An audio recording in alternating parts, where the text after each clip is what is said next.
What is going on, everybody? My name is Alex Freeberg, and today we're going to be looking at updating and deleting data in a table. Now, what's the difference between inserting data into a table and updating data? Insert into is going to create a new row in your table, while updating is going to alter a pre-existing row, while deleting is going to specify what rows you want to remove from your table. So let's get going with the updating.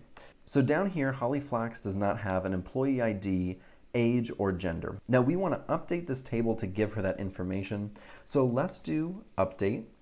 Now we need to specify what table we are going to be hitting off of. So let's do SQL tutorial.dbo.employee demographics. So now we're going to use something called set. And set is going to specify what column and what value you actually want to insert into that cell. So let's set her employee ID equal to, and it's going to be 1012. And we have to specify which one to do this to, because if we ran just this, it's going to set every single employee ID to 1012, because we haven't specified that we only want Holly Flax's row to be updated. So now we have to specify where first name is equal to Holly and last name is equal to Flax. So now let's run this and see what we get. So one row has been affected. Let's see what we got. And there we go. As you can see, the employee ID was updated exactly how we specified it right here.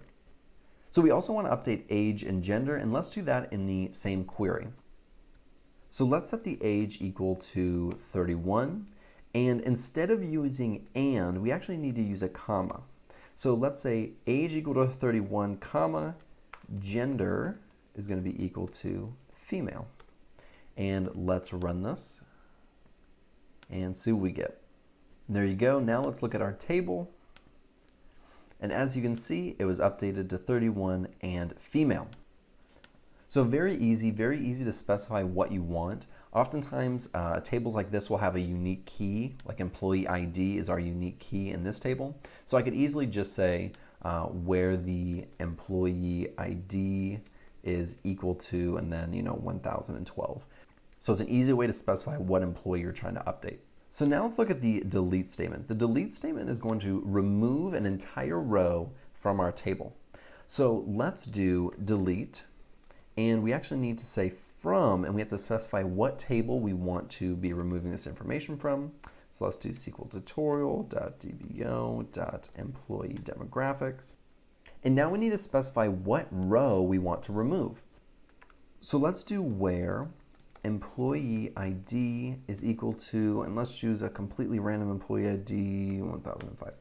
So let's run this and see what happens. So one row is affected. Let's look at our table. And as you can see, 1005 is now gone. Now you have to be very careful when you use the delete statement, because once you run it, you cannot get that data back. There's no way to reverse a delete statement.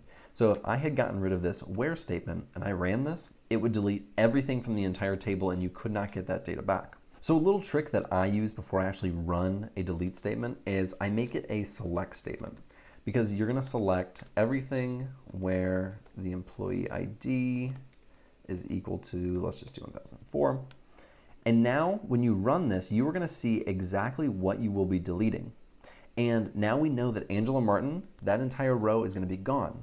If I hadn't done that and I just went like this and I wrote delete, and I only had this running, I would not know that this information is going to be the only one that's gone. Maybe I made a mistake down here. Maybe I accidentally put something in there that wasn't supposed to be in there, and now I'm deleting much more than I thought I was actually going to delete. So using the select statement can be a very good safeguard against accidentally deleting data that you do not want to delete. So that is update and delete. Thank you guys so much for watching. I really appreciate it. If you like this video, be sure to subscribe below, and I'll see you in the next video.